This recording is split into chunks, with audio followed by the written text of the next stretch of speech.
Still with us here on Morning at NTV. Time to take note of efforts in accelerating the fight against fistula. The questions that are being asked include, can Uganda end fistula prevalence by the year 2030? I have a host of panelists who will be helping us understand where we are, what we ought to do, but most importantly, whether those interventions are ensuring that those that need the services get them. Let me just read a statement that has been outed by the Ministry of Health, by the Minister, I should be very specific, that is Dr. Jane Ruth Acheng, in light of the International Day to End Obstetric Fistula, May 23rd, which is today, that was designated by the United Nations to raise awareness, intensify actions, strengthen partnerships, and mobilize support towards ending the preventable birth complication. Fistula is one of the most serious birth injuries, characterized by an abnormal opening between the birth canal and the urinary system, which has the bladder, urethra, and the ureter or rectum, or both, in very unfortunate women. The guests will help us understand more on that.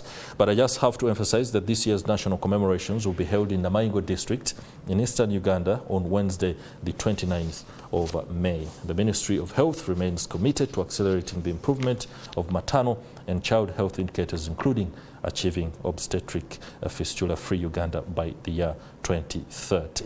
In light of that, I have with me in the studio Dr.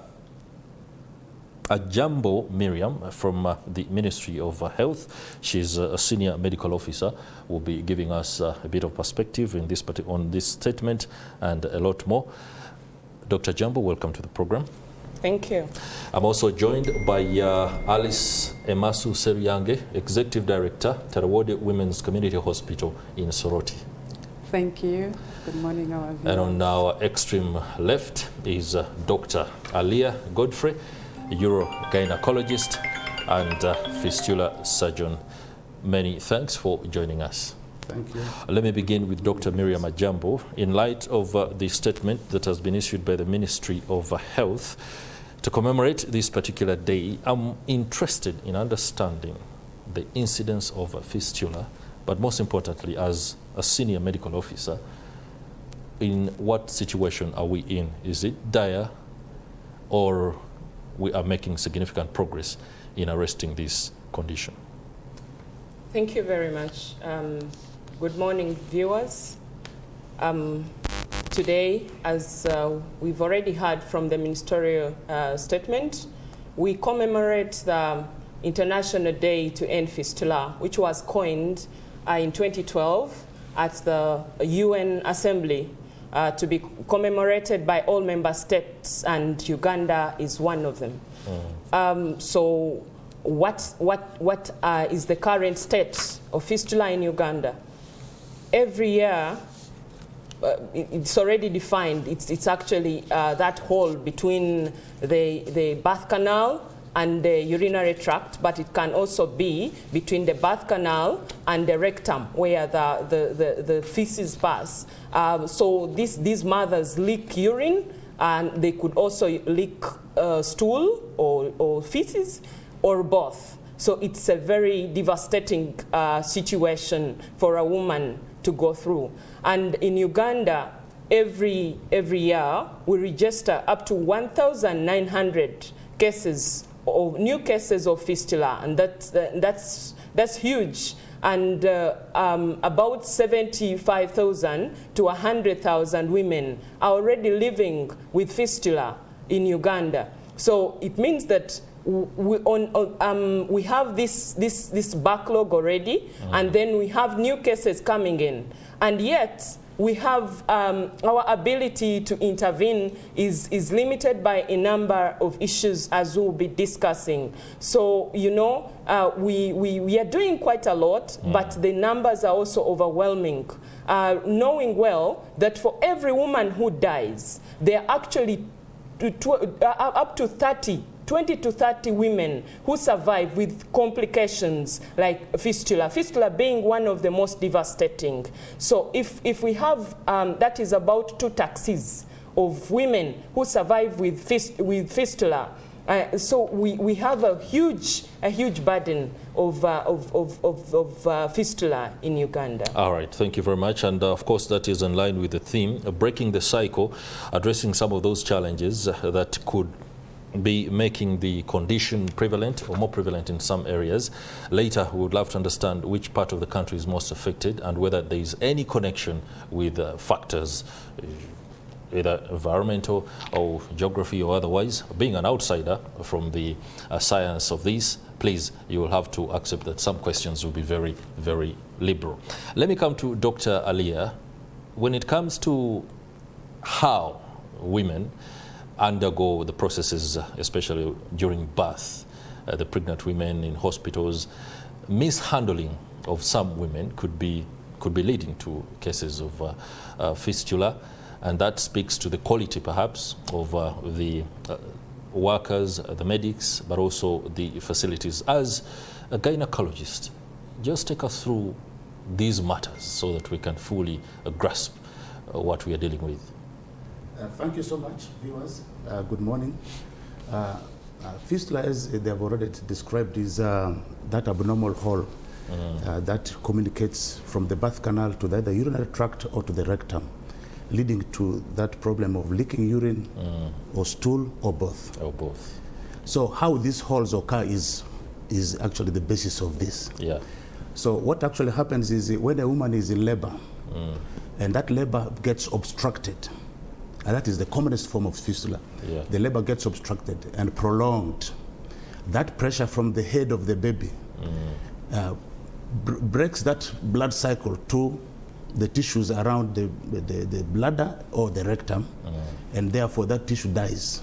And when that tissue dies, it falls off, and then it creates that hole. So the management will be to prevent that obstructed labor or to intervene early enough. So the intervention normally is making an early delivery before that obstruction occurs, and that requires that the woman delivers in a hospital setting.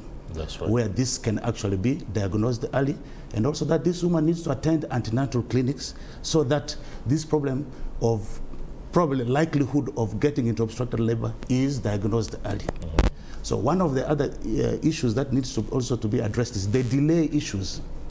That decision to go to the hospital, if you delay and you're already in labor, so by the time you reach the hospital, it's also likely that you could have already gone into obstructed labor. Or sometimes these women go and deliver with traditional birth attendants, yeah. And therefore they get obstructed there for 2 or 3 days with the false hope that they will make it, and at the end of the day, when they fail, they reach the hospital when it's already too late.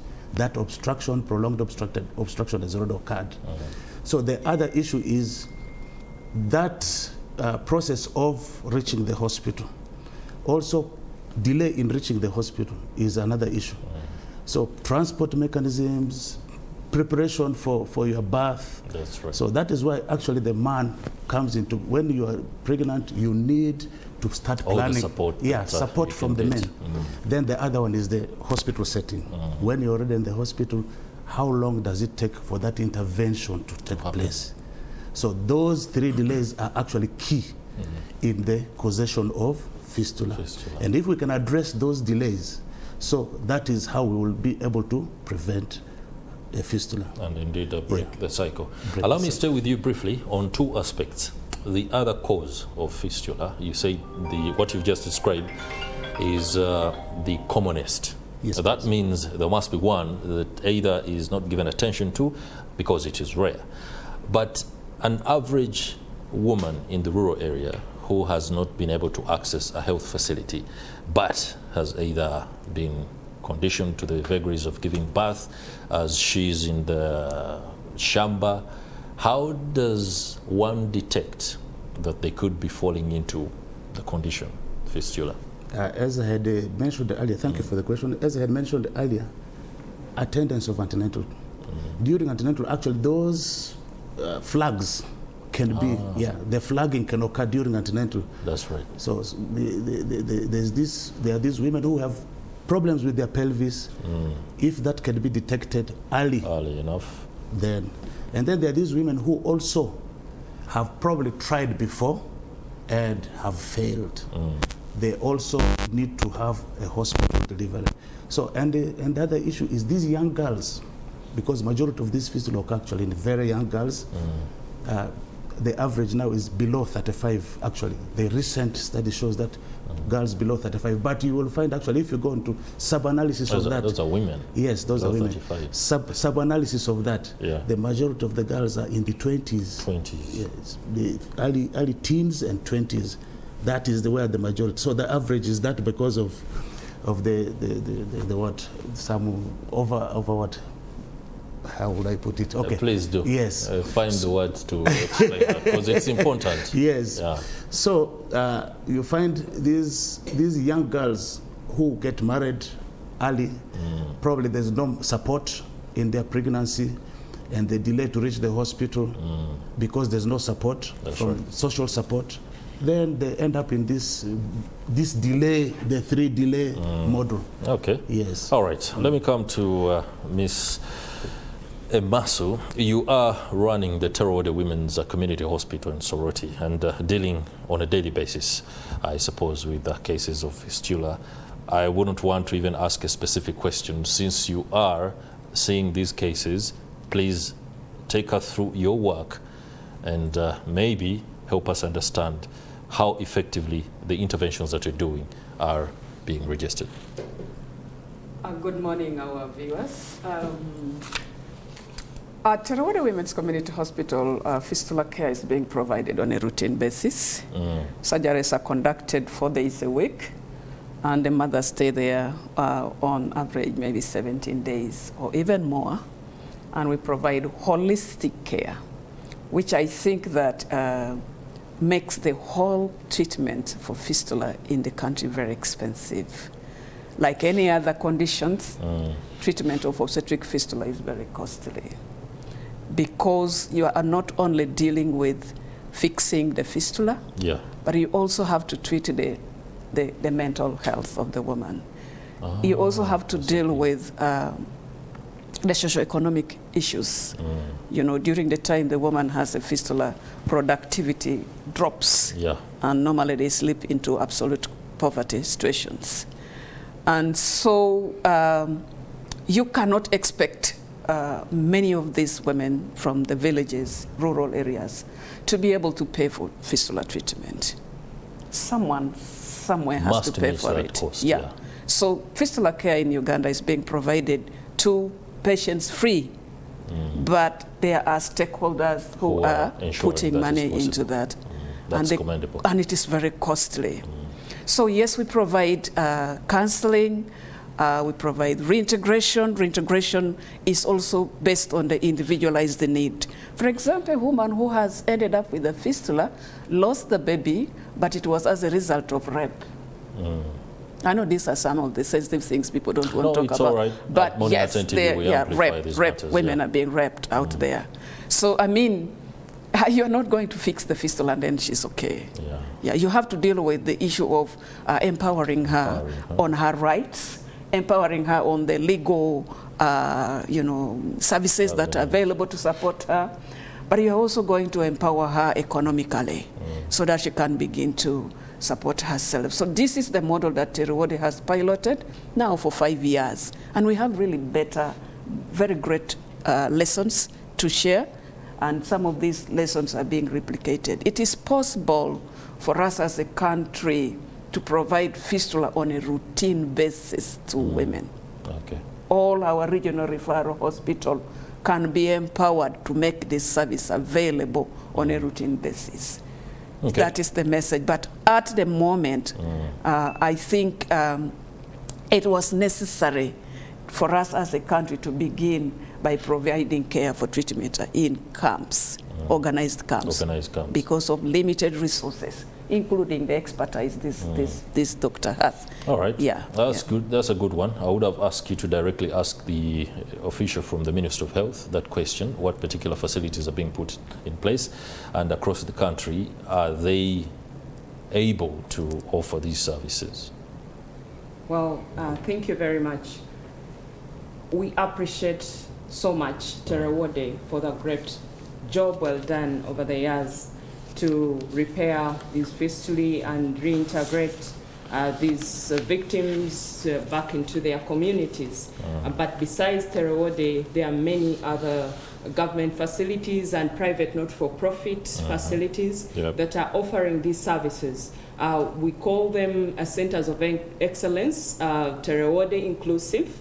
So where Dr. Alia is coming from is a national referral center of excellence in fistula repairs. Besides the national referrals, the Mulago specialized women and neonatal hospital, we have many regional referrals that are doing this, and Barara is one of them, Arua regional referral. Lacho is a PNFP in Gulu that does this excellently well. And then we also have the Chitovu Hospital in Masaka that supports, it's actually offering routine care.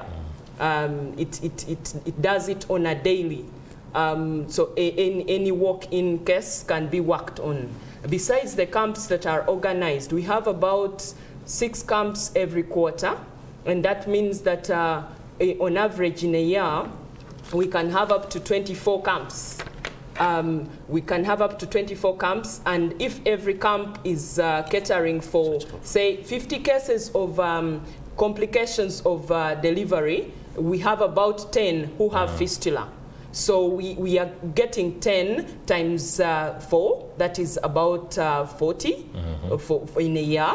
But also we have these routine repairs, like Madam Alice has stated, Terrewode is attending to them daily, on a daily, and these other facilities like Mbale and all the other regional referrals are doing this. Okay. So I do hope there is effective collaboration, especially when it comes to funding. She spoke of the fact that there are people who are doing the job behind the scenes, offering the money. I know funders should be on board, but government's hand must be also be seen. How much money is going into support to private facilities?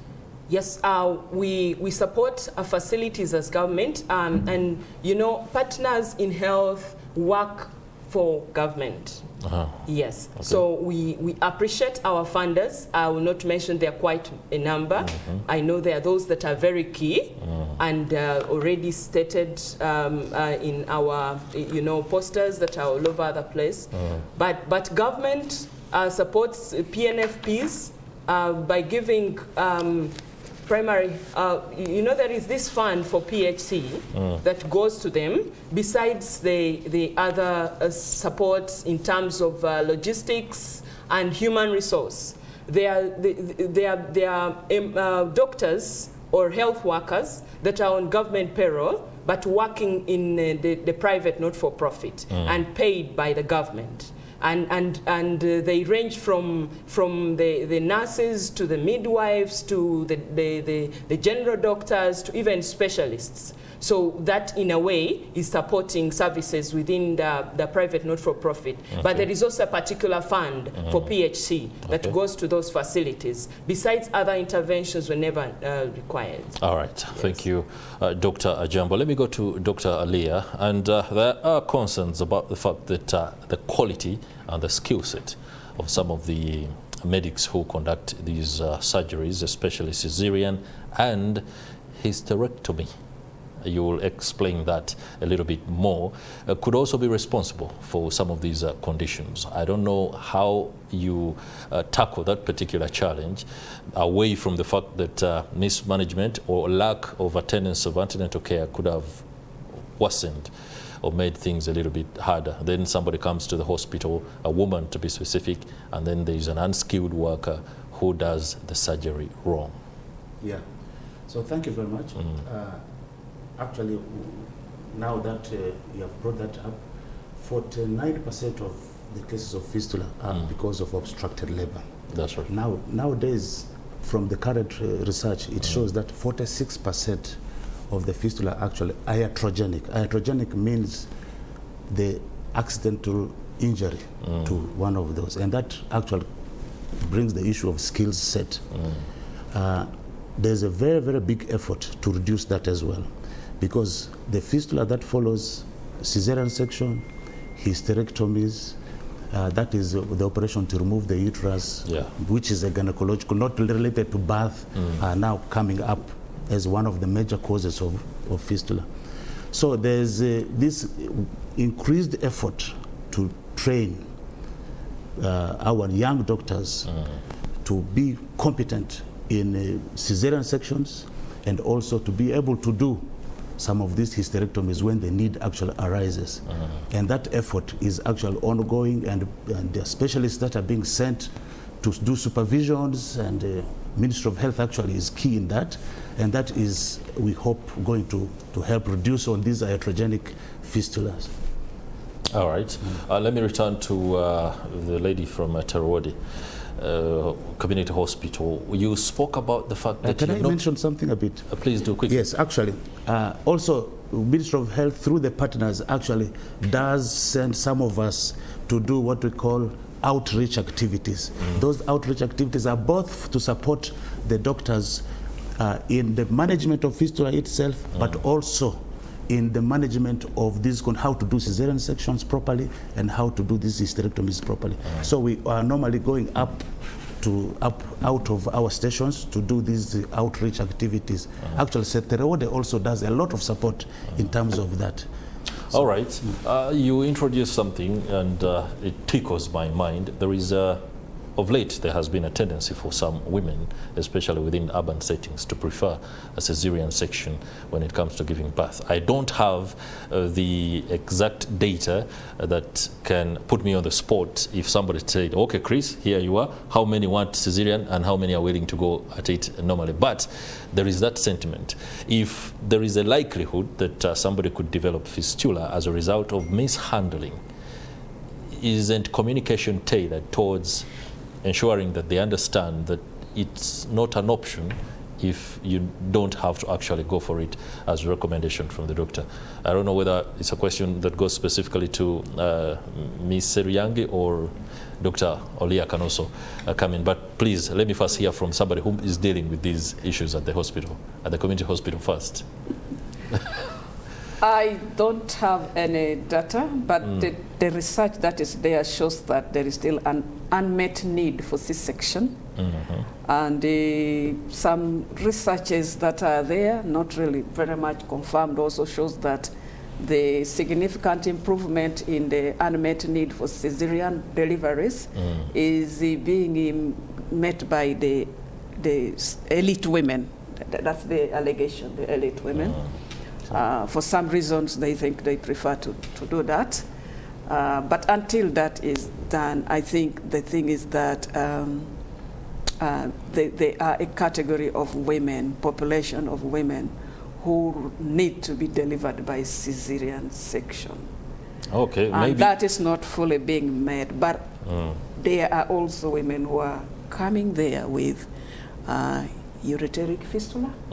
Ureteric fistula, that is the one where they are removing the uterus or tied ureters or those kind of things. Can I make a small comment? Yes, you can make a small comment on that. Yes. But Very we've quickly, seen them at Terrewode, we've seen them at those camps. Dr. Alia, I think you're going to have to do that particularly after the break. Dr. Alia will do it what the after the director break. has just said is... Doctor, yes, we'll do it after the break. Later. Let me go, because it's bottom of the hour, and when we return, that particular issue will be attended to.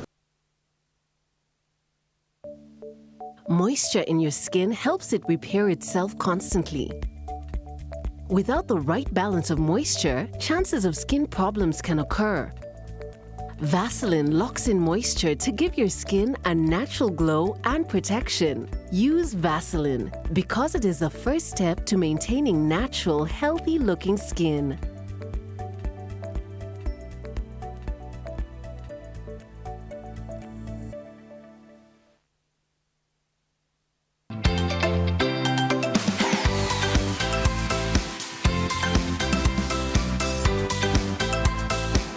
Sigikira mulimo gwenkola gukanikira baba customer uko wasobuni kimba no bwiro bukutwala sente isomero ati nti amukolesa enkola ya MTN mobile money ni migasta 10 nkaga na 5 star kinana ash ntekam kodi namba y'omwana genda sente ni sasola ku luminta ino kuterimanizi wakoni katunge simu kuruga mu MTN bantereire webanteereire okubanza ntakiikirize nka bamanyire bali bafere hanyuma nagenda nakaguzaho MTN aho nagamba ntungire simu eno kuluga mu MTN kyamazima okuba nka bantamanyire nti aliyo promotion hanyuma madamu akola MTN yangambira kyamazima kubasiima muno mwebale muno akasente kabaire kenja kusasula school fees tamwe kujja bakasasulire akandi nja kasasulira mu bagenzi baye abatabandi mwebale muno. Together we're unstoppable. Coming soon on NTV. Nothing has changed since our wedding. Are you okay? I just remembered our wedding vows. In sickness and in health, till death do us part. Till death do us part. I wonder how it feels to be rich. You won't even worry about where to get the money. The only problem is where you will spend it. We'll get married and become rich. I just want to be successful. But who'll hire a college dropout like me? If you need anything, just call me. You think I'm doing this just for me? I'm not! I desperately wanted to marry into the Sagrada family. It's time for us to make another baby. I am not ready yet. Xander, stop! I will not back down. Xander, don't you think it's time for me to hold a more senior role in the company?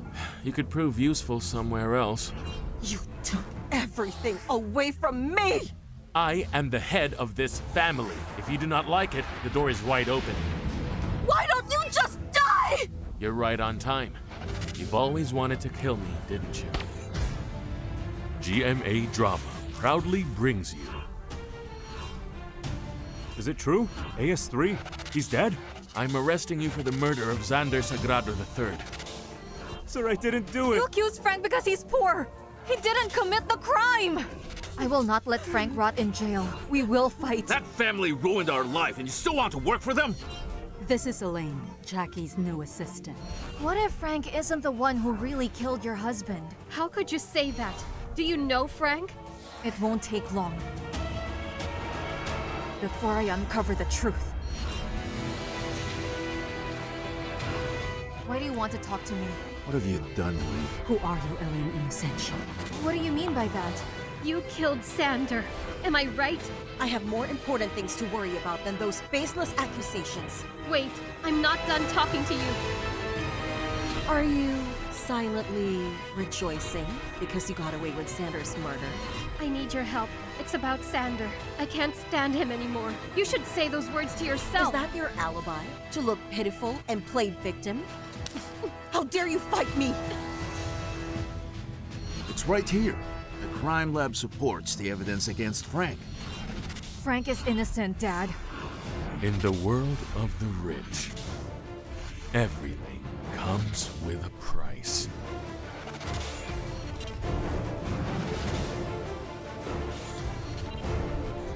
This is all my fault. Be careful, okay? We still have to get married. We held each other's secrets. You still don't know the kind of family you got yourself into. He's still my brother. He's still my family. And families don't kill each other, okay? Have faith in me, Dad. I will solve this case. Widow's Web. Coming soon on NTV.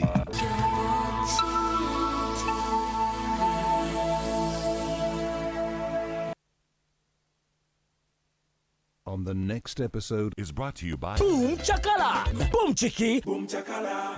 On the next episode. Tell me what's wrong with her. Tell me she's going to be all right.